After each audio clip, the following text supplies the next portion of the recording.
My name is Herminia, and at 29 years old, I thought I understood what family meant. I thought loyalty ran both ways. But nothing prepared me for the moment I went into labor an hour before my sister-in-law's wedding, and my mother-in-law took my phone. What she did next, captured on security cameras, would expose the truth about who she really was. Before I explain what happened in that bridal suite, please let me know where you're watching this from. Make sure to hit that like button and subscribe because what the security cameras captured that day changed everything, and you need to hear the whole story. I met my husband Marcus 4 years ago at a barbecue in Austin, Texas. He was 31 at the time, a software engineer with kind eyes and an easy laugh. We connected immediately over burnt hot dogs and warm beer talking until the stars came out. Marcus was everything I'd been looking for. Thoughtful, steady, genuinely interested in my work as an event coordinator. He listened when I talked about the weddings and corporate events I planned, asked questions, remembered details. Our relationship moved at a comfortable pace. Weekend trips to the San Juan Islands, where we'd hike and talk for hours. Romantic dinners, where he'd surprise me with reservations at places I'd mentioned wanting to try. He was attentive in ways that felt natural, not performative. When he proposed after 2 years, standing on a beach at sunset with a ring his grandmother had worn, I said yes without hesitation. We got married in Portland, a small outdoor ceremony with 50 guests. Autumn leaves falling around us, the air crisp and perfect. I wore a simple ivory dress and carried wildflowers. Marcus cried when I walked down the aisle. His family was there, of course. His mother Diane, 58 years old, with perfectly styled silver hair, and a smile that never quite reached her eyes. His father Thomas, 60, and quiet, who seemed to spend most gatherings reading in corners. And his younger sister Lauren, 26 and sweet, who'd helped me pick out my wedding shoes. The first year of marriage was everything I'd hoped for. We bought a house together in a quiet neighborhood with big trees and friendly neighbors. Talked seriously about starting a family. Marcus was supportive of my career, proud when I landed big clients. We hosted dinner parties and game nights, built a life together that felt solid and real.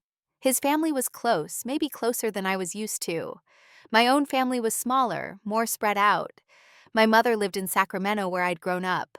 My younger sister Emma was finishing grad school in California. We talked on the phone often, but only saw each other a few times a year.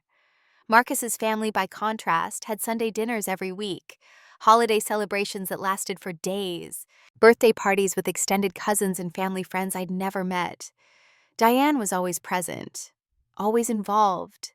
She had opinions about our house, about my career choices, about what we ate and wore and did with our free time. At first, I found it endearing. She cared. She was invested. Marcus assured me it was just how she was, that she meant well. I wanted to fit into his family, so I smiled and nodded and accepted her input even when it made me uncomfortable. I grew up in a middle-class family in Sacramento. My parents worked hard, saved money, taught me and Emma to be independent. I put myself through college working 3 jobs, built my event planning business from nothing, taking small birthday parties and corporate lunches, until I could afford to rent office space and hire an assistant.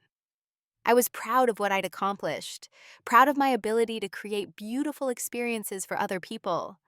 I loved my work, the satisfaction of seeing a bride's face when she walked into a perfectly decorated reception, the relief of a corporate client when their product launch went off without a single hitch. I was good at reading people, at understanding what they wanted, even when they couldn't articulate it themselves. That skill had served me well in business and in life. At least I'd thought so.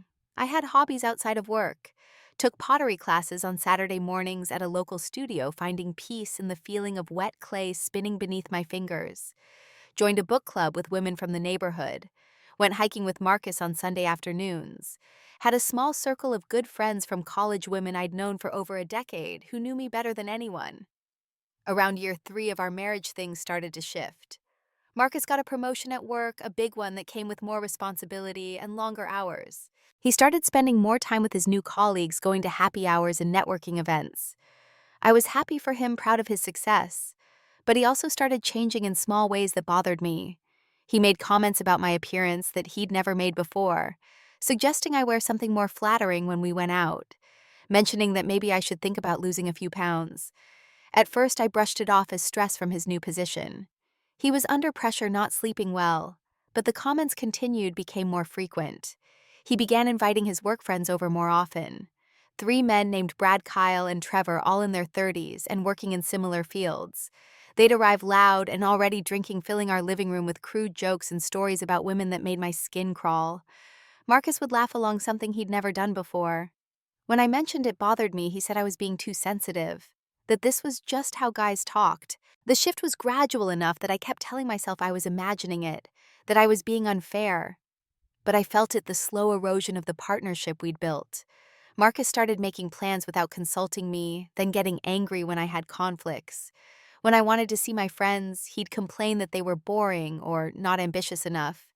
He stopped my pottery classes, saying they were a waste of time and money we could be using for other things. I found myself defending him to my sister Emma when she called. She'd always been perceptive, picking up on things in my voice that I tried to hide. She noticed the changes before I was ready to admit them. "Are you okay?" she'd ask. "He's different now. You don't sound happy." I'd insist everything was fine, that he was just stressed with work, that all marriages went through rough patches. But deep down, I felt the shift. The warmth that had drawn me to Marcus in the first place was gone, replaced by something cold and dismissive. The control intensified over the following months. Marcus began handling all our finances, telling me I wasn't good with numbers, even though I'd successfully run a business for years. He'd check my phone randomly, claiming he just wanted to make sure I wasn't talking to anyone he should know about. I felt my world shrinking, my independence slipping away degree by degree. When I objected, he'd turn it around, making me feel like I was the problem. "You're remembering wrong. You're too emotional. You're being unreasonable." Arguments became more frequent. Not loud fights, but cold exchanges, where he'd make me feel small and stupid. I started second-guessing every decision, every thought. Maybe I was too sensitive. Maybe I was expecting too much. Maybe this was just what marriage looked like after the honeymoon phase ended. 6 months before what I now think of as the breaking point, we hosted a dinner party. Marcus had invited his work friends and their wives or girlfriends. I spent the entire day cooking, determined to prove I could be the kind of wife he seemed to want. Roasted chicken with herbs, garlic, mashed potatoes, roasted seasonal vegetables, homemade apple pie. The house smelled amazing. The table looked beautiful with the good dishes and fresh flowers. The evening started normally enough. People arrived on time, complimented the food, made polite conversation. But Marcus kept making subtle digs throughout the meal. "Herminia's not much of a cook, but she tries," he said with a laugh when Brad's girlfriend complimented the chicken. Later, when I was serving dessert, he looked at me critically and said, "Maybe you should skip dessert, honey. You've been looking a little heavy lately." The table went quiet.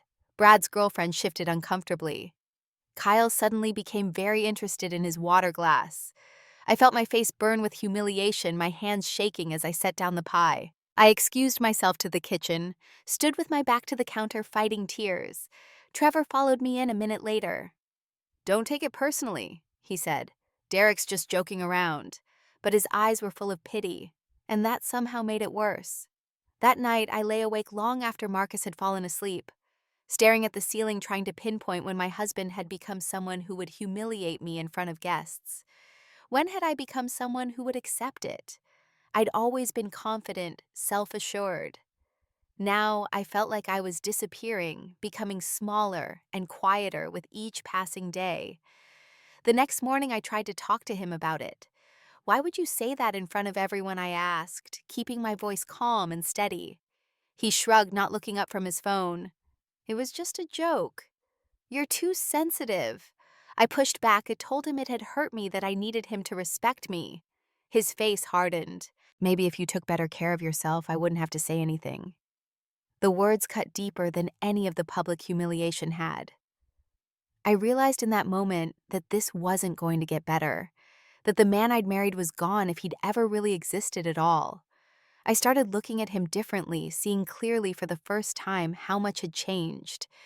I started documenting things without really thinking about why, writing down dates and comments in a notebook I kept hidden in my dresser, noting the times he came home late, smelling like perfume, the unexplained charges on our credit card. I rejoined my pottery class without telling him, paying with my own money from freelance work I didn't mention. Had lunch with my sister more often, letting her see what I'd been hiding. Emma saw the pain immediately. "You don't have to stay with him," she said over salads at a cafe downtown. "You know that, right?" But leaving felt impossible. We shared finances, a house, a whole life. Our families were intertwined. What would I tell people? How would I explain I wasn't ready yet? Needed something to push me over the edge, some final straw that would make the decision unavoidable. 3 months before Lauren's wedding, I found that straw. I was doing laundry, emptying Marcus's pockets before washing his jeans. Found a receipt folded small and tucked deep. Dinner for two at an expensive Italian restaurant downtown.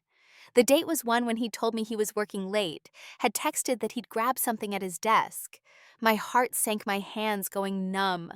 I started paying attention more carefully after that.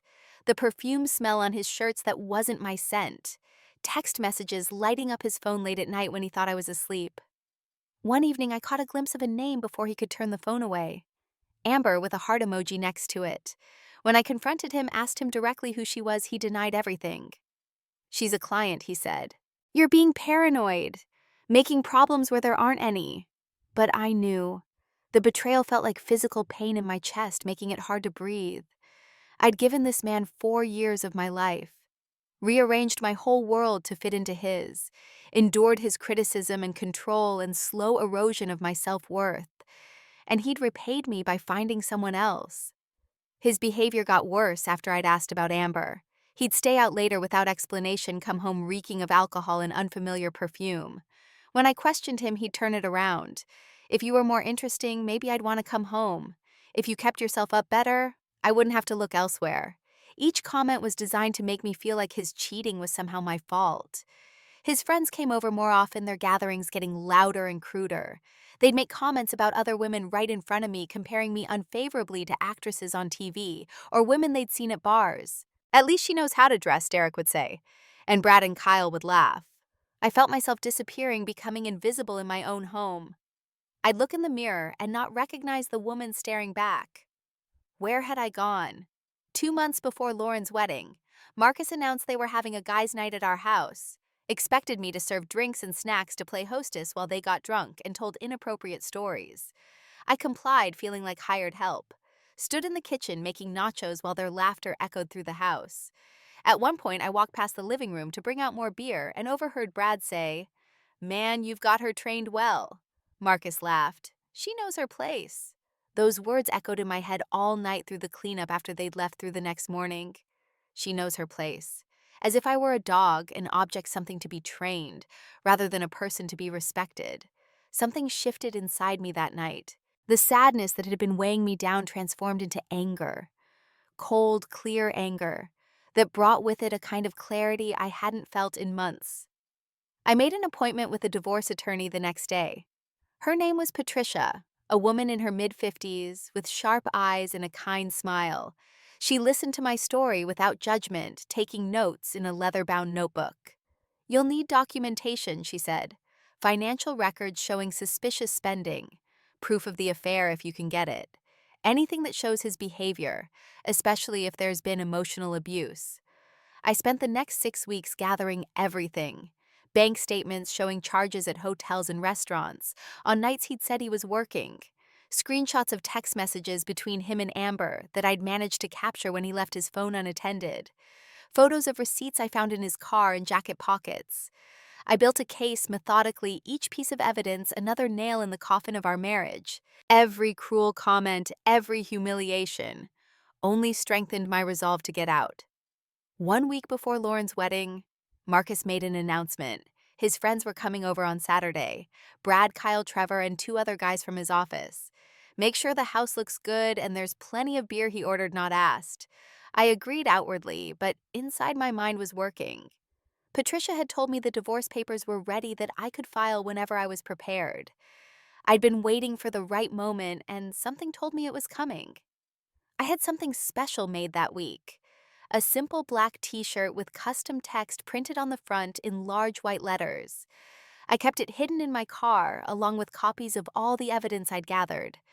Told my sister Emma to be ready for my call on Saturday night. Something's going to happen, I said. I don't know exactly what yet, but I'll need you. She promised to keep her phone close. I was also 9 months pregnant at this point. Marcus and I had gotten pregnant the previous year, back when I still had hope our marriage could be saved. The baby was planned wanted. My due date was the Tuesday after Lauren's wedding, and I'd been having Braxton Hicks contractions for weeks.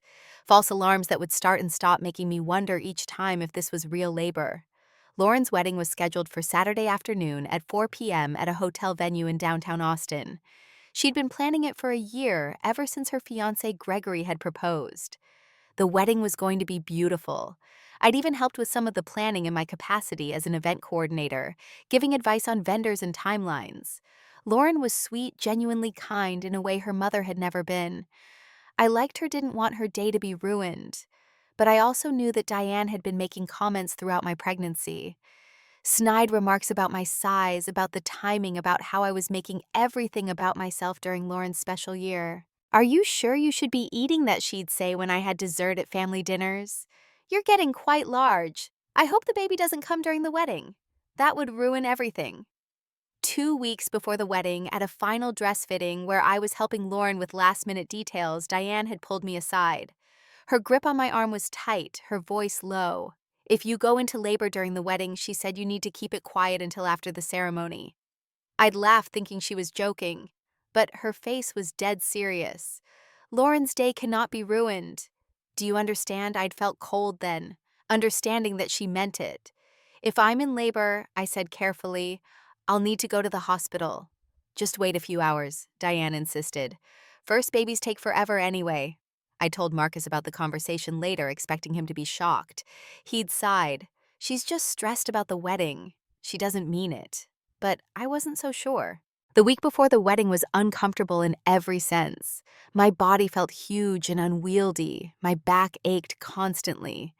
I had Braxton Hicks contractions that would make me stop and breathe, but then fade away. My doctor said the baby could come any day, that I should have my hospital bag ready and stay close to home. But I'd promised Lauren I'd be at her wedding, and I intended to keep that promise. Thursday was the rehearsal dinner at a nice restaurant downtown. I went even though I was exhausted, and my feet were so swollen I could barely fit them into shoes. Marcus was in the wedding party, one of Gregory's groomsmen. He'd been distant all week, barely speaking to me, except to give instructions about the wedding weekend. I sat at a table with some of Gregory's relatives I'd never met, made polite conversation, left as early as I could without being rude. Friday, the day before the wedding, I felt off, tired in a way that was different from the usual pregnancy exhaustion. Achy in my lower back, but nothing definite, nothing I could point to and say, "This is labor." I spent the day resting, trying to conserve energy for the next day. Went to bed early, hoping for a good night's sleep. Saturday morning, I woke up at 7 a.m. feeling strange. There was pressure low in my abdomen, a tightness that came and went. I lay in bed, timing them with my phone. 20 minutes apart. Not regular enough to be real labor, I told myself. Just more Braxton Hicks. Marcus had already left to help with wedding setup at the venue. I was on my own. I took a long shower, hoping the hot water would ease the discomfort. Got dressed carefully in the maternity dress I'd bought for the occasion, soft blue fabric that was supposed to be flattering. Did my hair and makeup at home, since I wasn't in the bridal party. My friend Callie called around 10 to check on me. "How are you feeling?" she asked. "Honestly," I said, "not great, but I can't miss this wedding." "If you need anything, call me," she insisted. "I'm serious. I promised I would." By 11 a.m., the tightness in my abdomen had become definite contractions. I timed them 20 minutes apart, then 18, then 15. Called Marcus. "I'm having some contractions," I told him. His voice went tight with stress. "Do we need to go to the hospital?" "Not yet," I said. "They're still far apart. I'll monitor them." "Okay," he said. "Let me know if anything changes." The ceremonies at 4, photos start at 2. I could hear the stress in his voice, knew he was caught between worry for me and obligation to his sister. I arrived at the hotel at 1:30 p.m. The venue was gorgeous, exactly as I'd imagined it would be when I'd helped Lauren scout locations months ago. Elegant ballroom with high ceilings, floor-to-ceiling windows. Autumn decorations in burgundy and gold. Found Marcus in the groomsmen area, a suite on the second floor where the guys were getting ready. He looked handsome in his charcoal gray suit, but his face was creased with worry. "How are you?" he asked quietly, pulling me aside. "I'm okay," I lied. "Contractions are still far apart." He touched my face gently, a gesture that reminded me of the man he used to be. "If you need to go, we'll go." "I know," I said. "But let's get through the ceremony first." Diane appeared in the doorway, then resplendent in her champagne-colored mother of the bride dress. Her hair was perfectly styled, her makeup flawless. "Herminia, you're here," she said, her eyes sweeping over me critically. "You look tired. Try to smile in the photos. This is Lauren's day." Before I could respond, she swept away to check on something else. Marcus squeezed my hand. "Ignore her," he said, but the comment stung anyway. At 2 p.m., I made my way to the bridal suite on the third floor. It was a large room with big windows letting in natural afternoon light. Lauren stood in the center, surrounded by her 4 bridesmaids. She looked absolutely beautiful in her wedding dress, classic Align silhouette with delicate lace details. Her face lit up when she saw me. "Herminia, you made it," she said, careful as I hugged her. "I wouldn't miss it," I told her. We chatted for a few minutes while her bridesmaids fussed with her veil and makeup. She was nervous but excited, kept touching her dress like she couldn't believe this was really happening. "How are you feeling?" she asked. "Marcus said you were having some contractions." "I'm fine," I assured her. "Today is about you." But even as I said it, another contraction started. I gripped the back of a nearby chair, tried to breathe through it quietly. Lauren's eyes widened. "Are you okay?" That was nothing I said when it passed. "Just Braxton Hicks, I promise." But she looked uncertain. Diane burst in then with the photographer. "Time for getting ready photos," she announced. The photographer started positioning people, and I moved to slip out.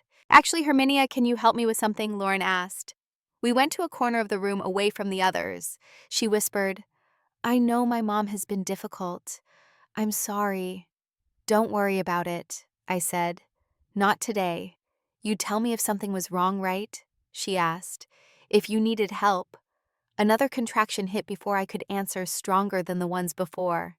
I gripped Lauren's arm, had to close my eyes and breathe. When it passed, she was staring at me with concern. "Are you in labor?" "No," I said quickly. "Just uncomfortable. I promise I'm fine." But I could see she didn't quite believe me. Diane noticed us talking and came over. "What's going on?" "Nothing," I said, just congratulating the bride. Diane's eyes narrowed. "Maybe you should sit down." In the other room. It felt like a dismissal, like she was removing me from her daughter's important moment.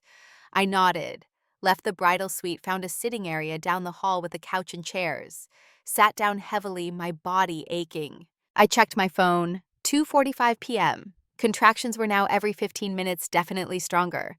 This might be real labor, I realized with a jolt of fear.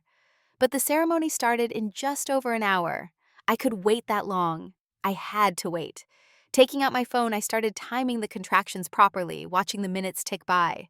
3 p.m. arrived, then 3:15. Marcus texted asking where I was. "Sitting area, third floor," I replied.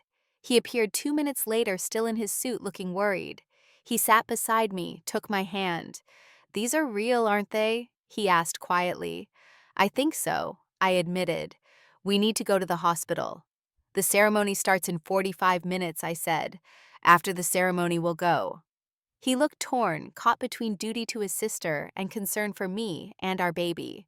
Before he could respond, one of Lauren's bridesmaids found us. "Marcus, they need you for photos in 5 minutes." He looked at me. "Go," I said. "I'm okay for now. After the ceremony, I promise." He kissed my forehead reluctantly and left. I sat alone again, breathing through contractions that were growing steadily more intense. 3:20 p.m. Diane appeared. She must have slipped away from the bridal preparations. She stopped when she saw me, her expression shifting from surprise to something harder. "What are you doing here?" "Just resting," I said. Her eyes swept over me, taking in how I was gripping the arm of the couch. "Are you in labor?" she asked, her voice sharp. "It's early labor," I said carefully. "I can wait until after the ceremony." "You will not ruin this wedding," Diane said, and the venom in her voice startled me. "Lauren has planned this day for a year. If you cause a scene, if ambulances come, if you take Marcus away right now, you will destroy everything." Another contraction hit stronger than before. I couldn't speak, could only grip the couch and try to breathe through it. Diane stood watching me, her face cold. When the contraction finally passed, I was shaking. "I'm not trying to ruin anything," I managed to say. "I'm sitting here quietly." "Where's your phone?" Diane asked suddenly. "What your phone? Give it to me." "No," I said, confused. "Why would I give you my phone?" Diane's hand shot out, grabbing my purse from where it sat beside me on the couch. I tried to stop her, but another contraction was starting. She dug through my purse quickly, found my phone, pulled it out. "What are you doing?" I gasped. "I'm making sure you don't call anyone or cause drama before the ceremony," she said calmly. "You'll get it back after the wedding." "That's my phone," I said, anger rising through the pain. "Give it back." "No," Diane said, tucking it into her own small clutch. "You can sit here quietly for 2 hours. That's all I'm asking. I need it," I said desperately. "What if something happens?" "Nothing will happen," Diane insisted. "First babies take hours. You said yourself this is early labor." She turned to leave. "This is wrong," I called after her. "You can't do this. I'm protecting my daughter's wedding," Diane said over her shoulder. "You can sit here and deal with it." And then she was gone, disappearing down the hall with my phone in her possession. I sat in shock for a moment, trying to process what had just happened. My mother-in-law had taken my phone while I was in labor, deliberately, to prevent me from getting help or contacting anyone. I tried to stand, thinking I'd go find Marcus, but another contraction hit. This one was stronger, lasting longer. I had to sit back down, gripping the couch cushion and trying to breathe like they'd taught us in birthing class. When the contraction passed, I looked around. The sitting area was empty. Everyone was either getting ready or already downstairs for the ceremony. I didn't have my phone to check the time or text Marcus. Didn't have it to call for help if I needed it. Tried to think clearly through the pain and fear. The ceremony would start soon. I could wait. Had to wait. But what if I couldn't? 3:50 p.m. by the clock on the wall. 10 minutes until the ceremony started. I could make it through. Then I'd find Marcus, get to the hospital. Everything would be fine. I kept telling myself that even as another contraction hit, and I had to grip the arm of the couch hard enough that my knuckles went white. When it passed, I was shaking and sweating. Then I felt it, wetness between my legs soaking into my dress. I looked down in horror. My water had broken. This wasn't early labor anymore. This was active labor, and I was alone and I didn't have my phone. Panic flooded through me, cold and sharp. I needed help. Now. 4 p.m. I heard music start downstairs. The ceremony was beginning. Lauren was walking down the aisle right now, marrying Gregory, having the day she'd dreamed about. And I was 3 floors up, water-broken contractions now every 5 minutes. I tried to stand, had to get help. Made it halfway down the hall before another contraction hit so strong it brought me to my knees. I leaned against the wall, breathing hard, trying not to cry out. When it passed, I forced myself to keep moving. Made it to the elevator, pressed the button. Waited each second, feeling like an hour. Another contraction started. I slid down to sit on the floor, my back against the wall, trying to breathe through it. The elevator arrived, doors opening. A hotel staff member stepped out, a young man in his 20s wearing the hotel uniform. He saw me and his eyes went wide. "Ma'am, are you okay?" "I'm in labor," I managed to say through the contraction. "Can you call an ambulance?" "Of course," he said, reaching for his phone. But before he could dial, Diane appeared. She must have slipped away from the ceremony. "That won't be necessary," she said smoothly, her voice calm and authoritative. "Ma'am, she says she's in labor," the staff member said, looking between us uncertainly. "She's fine," Diane insisted. "Just nervous. I'll take care of her." "No," I said, trying to stand. "I need help." "You're making a scene," Diane hissed, grabbing my arm and pulling me up. The staff member looked uncomfortable. "Maybe we should call a doctor, at least," he suggested. "I'm calling her doctor right now," Diane lied, pulling out her phone as if to dial. The staff member hesitated, then nodded, and left, clearly not wanting to get involved in what looked like a family matter. As soon as he was gone, Diane's grip on my arm tightened painfully. "You are going to sit down and stay quiet," she said, her voice low and fierce. After the ceremony, after the photos, after the reception starts, then you can go to your precious hospital. My water broke, I told her, trying to pull my arm free. I need to go now. First babies take 12 hours or more, Diane said. You have time. You don't know that, I said desperately. Something could go wrong. Nothing will go wrong, she insisted, but her hand was shaking. Give me my phone, I demanded. No. If you ruin my daughter's wedding, I will never forgive you, Diane said, leaning close. Marcus will never forgive you. You'll destroy this family. The words felt like knives. I felt tears on my face, partly from pain and partly from anger and fear. You're risking my baby's life, I said. Don't be dramatic, Diane snapped, but she wouldn't meet my eyes. She helped me back to the sitting area, though her grip was more like dragging, sat me down on the couch.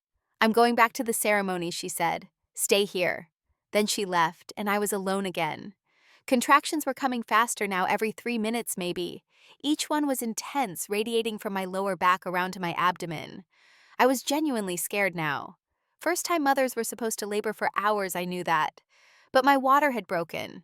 Things could progress quickly after that. Things could go wrong. I tried to stand again, thinking I'd find my way downstairs. Somehow find someone who would help. Made it to my feet, took 3 steps before another contraction hit. This one made me cry out, unable to stay quiet.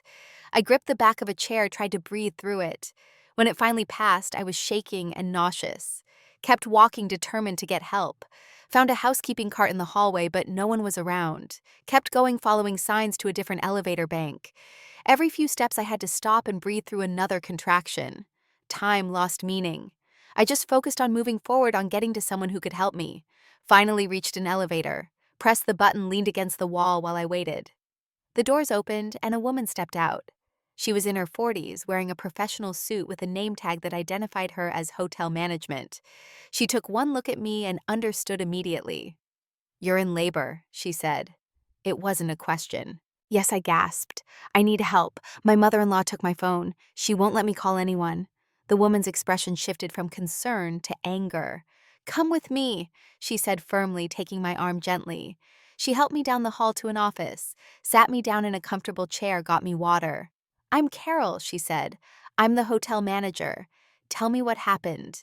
Between contractions, I explained how Diane had taken my phone, how she'd stopped me from getting help, how she'd told the staff member I was fine when I clearly wasn't. Carol's face grew grimmer with each detail. I'm calling an ambulance right now, Carol said, picking up her desk phone. Thank you, I managed to say. Then she pulled up something on her computer. We have security cameras throughout the hotel, she said. Where did this happen? Your mother-in-law taking your phone. 3rd floor sitting area, I told her. And by the elevators on that floor. Carol clicked her mouse a few times, pulled up footage. I could see myself on the screen sitting on the couch. Carol played the footage. No sound, but the images were clear. Diane approaching me. The conversation. Diane grabbing my purse, taking out my phone, putting it in her clutch. My attempts to get it back stopped by contractions. Then later footage of Diane stopping the hotel staff member from helping me, pulling me away. Carol's expression was grim. I'm saving this footage, she said. What she did was dangerous and possibly illegal. She was just trying to protect the wedding, I said, though I didn't know why I was defending her. She was endangering you and your baby, Carol said flatly. The ambulance arrived within minutes. Paramedics came to Carol's office, professional and efficient. They checked me quickly. You're 4 centimeters dilated, one of them said. Labor's progressing fast. We need to get you to the hospital now. Carol stood. I'm coming with you, she said. And I'm bringing this footage. You don't have to, I started to say. Yes, I do, Carol interrupted firmly. What happened today isn't okay. The ride to the hospital was a blur of pain and fear.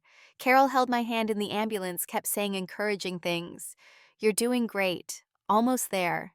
Everything's gonna be okay. At the hospital, they rushed me to labor and delivery. Nurses took over, got me into a gown hooked up to monitors. Dr. Thompson, my obstetrician, arrived quickly. She was in her 50s, calm and experienced. You're progressing quickly, she confirmed after examining me. This baby's coming soon. My husband, I managed to say between contractions. I need my husband. What's his number? A nurse asked. I gave them Marcus's number from memory. They called, but it went to voicemail. He was probably still at the ceremony phone on silent. They left an urgent message. Your wife is at the hospital in active labor. Come immediately. Carol stayed with me even though she didn't have to. Held my hand, wiped my face with a cool cloth. You're so brave, she kept saying. 30 minutes passed. Contractions were overwhelming, now coming one on top of another. I was scared, wanted Marcus desperately. Where was he? Why wasn't he here? Then the door burst open and Marcus rushed in. Still wearing his suit, his tie loosened. His face was pale, eyes wild. Herminia, he gasped, rushing to my side. I'm sorry. I just got the message. My phone was in my jacket. I didn't hear it ring. I'd never been so glad to see anyone in my life. It's okay, I managed to say. You're here now. He took my hand and I held on tight. He looked at Carol with confusion. Who are you? She introduced herself, explained how she'd found me and helped me. Thank you, Marcus said, his voice breaking. Thank you for helping her. Carol pulled out her tablet. There's something you need to see, she said quietly. She showed him the security footage. I watched Marcus's face as he saw his mother take my phone, saw her refuse to give it back, saw her stop me from getting help. His expression shifted from confusion to disbelief to fury. The color drained from his face. She did this, he said, his voice barely above a whisper. While you were in labor, I nodded. Said first babies take hours. That I could wait. Marcus looked devastated, his jaw clenched, tears in his eyes. I should have been there. I should have checked on you. You didn't know, I said. But Carol spoke up firmly. Your mother knew. She made a choice to put the wedding above your wife's and baby's safety. Marcus stared at the tablet screen, watching the footage again. I could see something breaking inside him, some final thread of his relationship with his mother snapping. Dr. Thompson came back in. We're getting close, she said. Dad, are you staying? Yes, Marcus said firmly, not taking his eyes off me. I'm not leaving. Carol squeezed my hand one more time. I'll be in the waiting room, she said. You're going to do great. After she left, it was just Marcus and me and the medical team. 20 minutes later, I was ready to push. Marcus held my hand, whispered encouragement. You're so strong. You can do this. I love you. The delivery was intense and painful and exhausting, but finally at 7:18 p.m., our daughter was born. Small and perfect with a powerful cry that filled the room. 7 pounds 3 ounces. We named her Sophia, a name we'd chosen months ago. The nurse placed her on my chest, and I felt overwhelming love wash over me. She was here. She was safe. We'd made it. Marcus had tears streaming down his face. She's perfect, he kept saying. She's so perfect. For a few minutes, everything else faded away. The pain, the fear, the anger at what had happened. It was just the three of us, our new family. But then reality started creeping back in. Marcus's phone had been buzzing constantly in his pocket. He finally checked it. Dozens of messages. His father, his sister, wedding guests. The reception's still going, he said quietly. You should go back, I said, though I didn't mean it. I'm not leaving you, he said firmly. It's Lauren's wedding, and you just had our baby, while my mother actively prevented you from getting help. His jaw was tight with anger. She needs to answer for this. What are you going to do? I asked. I don't know yet, he admitted, but she can't get away with it. There was a knock on the door. Carol peeked in. I hope I'm not intruding, she said. I wanted to see if you were okay. We're okay, I said. This is our daughter, Sophia. Carol came closer, smiled down at the baby. She's beautiful, she said. Congratulations. Then she looked at Marcus. I've sent the security footage to my personal email and to Herminia's email address, she said, just in case you need it for anything. Marcus took her hand, shook it firmly. Thank you, he said, for everything.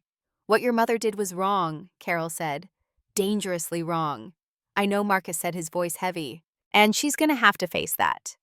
We spent the rest of the evening in the recovery room, just the three of us and baby Sophia, learning to be parents, falling in love with our daughter. But hanging over everything was the knowledge that this reckoning with Marcus's mother was coming, and it wasn't going to be easy. At 8:30 p.m., there was a knock on our hospital room door. Marcus's father Thomas entered first. He looked tired and worried, still wearing his suit from the wedding. "How is she?" he asked quietly, looking at me. "How's the baby?" "Both healthy," Marcus said shortly. Thomas approached the bed carefully. "Herminia, I'm so sorry," he said. "We didn't know you'd gone to the hospital until after the ceremony." "I'm glad you're both okay," I said, meaning it. Thomas had always been kind to me. "Where's Diane?" Marcus asked, his voice hard. Thomas's expression tightened. "In the waiting room with Lauren and Gregory." "Should I send them in?" "All of them," Marcus said. Thomas hesitated. "Maybe wait until tomorrow. Things are already tense." "No," Marcus insisted. "Now." Thomas left and I could hear voices in the hallway. A moment later he returned with Diane, Lauren, and Gregory. Lauren was still in her wedding dress, though she'd taken off her veil. Her makeup was smudged from crying. "Herminia," she rushed to the bed. "Oh my God, I'm so sorry. We didn't know." I saw the tears in her eyes, the genuine distress. "It's not your fault," I told her. "None of this is your fault." She looked at her mother with an expression I'd never seen on her face before. Disappointment, anger, hurt. Diane stood stiffly by the door. She looked perfect, still not a hair out of place, her makeup flawless. But her eyes were defensive, her shoulders rigid. Marcus stood up, faced his mother directly. "You took her phone," he said. His voice was controlled, but I could hear the fury underneath. "I was trying to prevent a disruption," Diane said. "She was in labor," Marcus said, his voice rising slightly. "I didn't think it was serious," Diane insisted. "She's not a doctor," I said quietly from the bed. "You don't get to make that call." Marcus pulled out his phone, pulled up the security footage that Carol had sent him. "Watch this," he said, holding it up. The room fell silent as everyone watched. Diane taking my phone from my purse, me trying to get it back, doubled over with contractions. Diane refusing. Then later footage of Diane stopping the hotel staff member who'd tried to help me, pulling me away from the elevator. When the footage ended, the silence was deafening. Lauren was crying openly now. "Mom," she whispered. "How could you? I was protecting your wedding day," Diane said, but her voice shook. "By endangering my wife and child," Marcus said. "First babies always take forever," Diane insisted. "That's not true," Gregory spoke up quietly. His voice startled everyone. "My sister had a fast labor with her first baby. There were complications. Every minute mattered." Diane looked around the room, seemed to realize that no one was on her side. "I was trying to help," she said, but it sounded weak. "You weren't," I said, keeping my voice calm even though my heart was racing. "You were trying to control a situation that you had no right to control. This is between family," Diane said. "I am family," I replied. "And you treated me like I was nothing, like my baby's life was less important than a party." Tears started down Diane's face, but they looked more like frustrated tears than genuine remorse. "I just wanted Lauren to have a perfect day," she said. Lauren walked over to her mother. "My day wasn't perfect, Mom," she said, her voice breaking. "My new niece was born while I was saying my vows, and I didn't even know she was in danger. My sister-in-law could have died and you stopped people from helping her."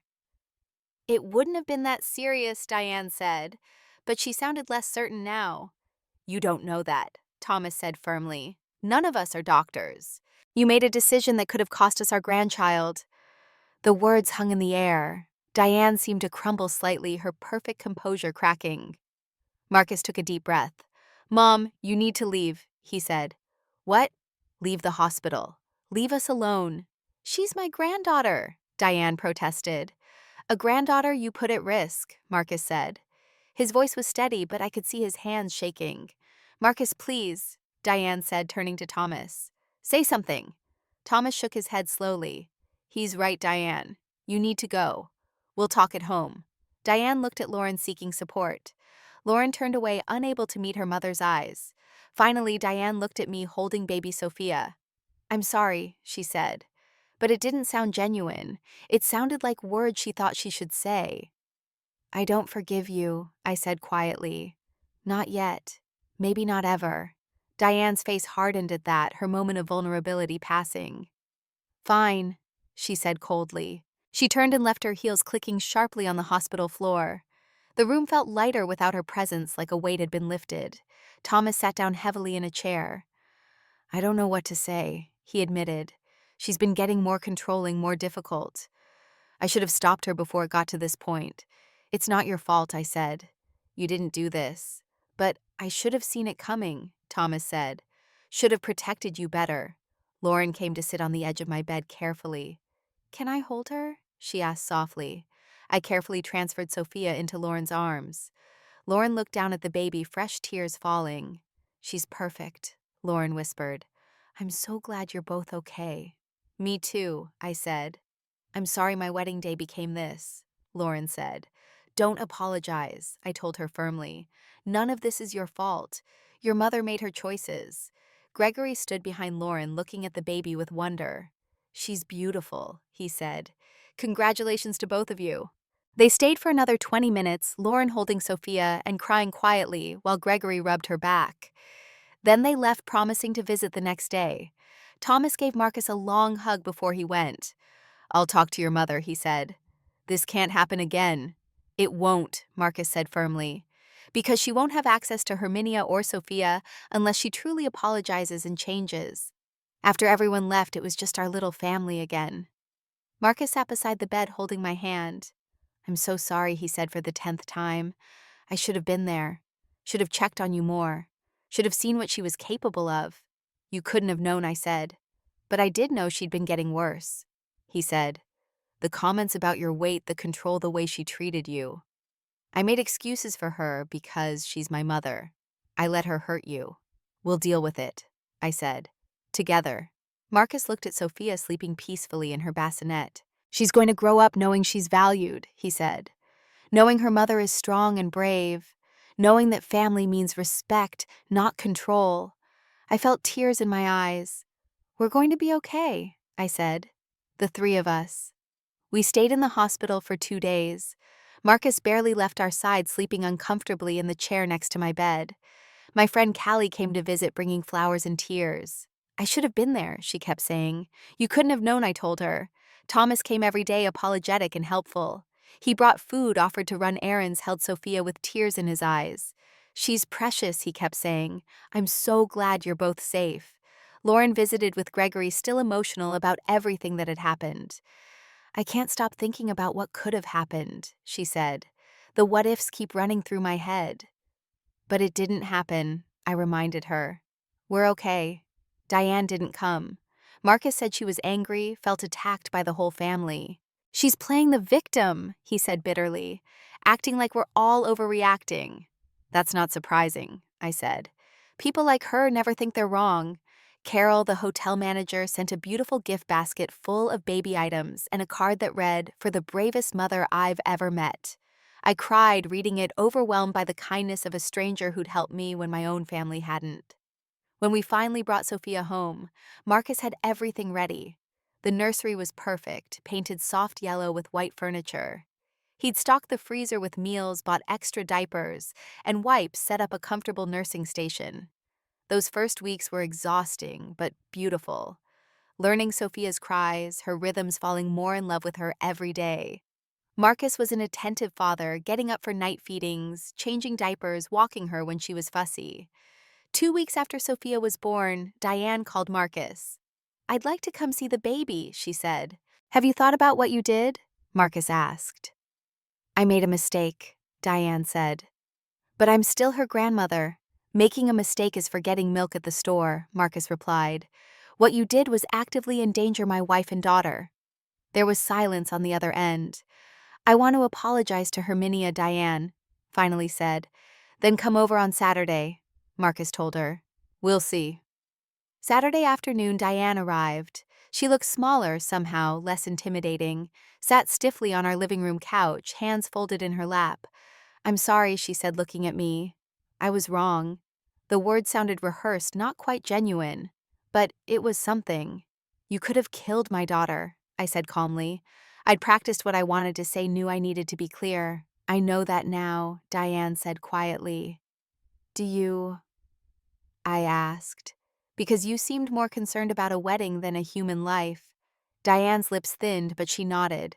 I was wrong, she repeated. I let my need to control the situation override my judgment. You took my phone, I continued. Stopped me from getting help. Told hotel staff I was fine when I clearly wasn't.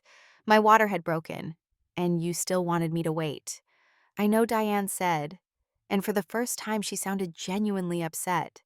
I was scared. Scared of what? That Lauren's day would be ruined, that people would talk, that it wouldn't be perfect. All of that, Diane admitted. I've spent so much time and energy planning that wedding. I couldn't stand the thought of anything going wrong. So you put my baby's life at risk, I said. Yes, Diane whispered, and I'll have to live with that. Marcus spoke up then. You won't have unsupervised access to Sophia, he said. Not for a long time. Maybe not ever. Diane started to protest, her old defensiveness rising. That's not fair. It's completely fair, Marcus said firmly. You proved that you'll put your own desires above the safety of our child. We can't trust you. That's the boundary. Accept it or leave. The room was silent. Diane looked at Sophia sleeping in my arms, then back at Marcus. Fine, she said quietly. I accept. Good, Marcus said. We'll start with supervised visits, short ones. And if you make one comment, one criticism, one attempt to control anything, you're done. Do you understand? Diane nodded. Can I hold her? She asked, looking at me. I hesitated, then carefully passed Sophia to her. Diane held her granddaughter with surprising gentleness, tears sliding down her face. She's beautiful, she whispered.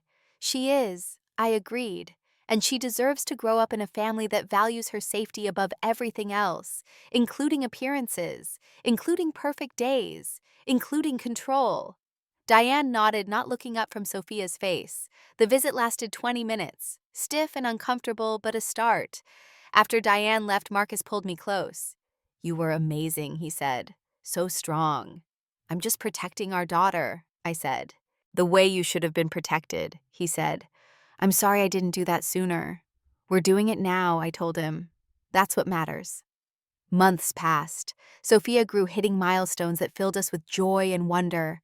Her first smile, her first laugh, the way she'd reach for us with tiny hands. I healed both physically from the birth and emotionally from everything that had happened. The relationship with Diane remained strained, but civil. She came for supervised visits, usually with Thomas there too. She was careful with what she said, clearly trying to rebuild trust. But things would never be the same. I'd seen who she really was, what she was capable of when her need for control was threatened. And while I could be polite, could allow her in Sophia's life in measured doses, I would never fully trust her again. Some boundaries once crossed can't be uncrossed. Thomas was wonderful with Sophia. He'd hold her for hours, singing old songs, telling her stories.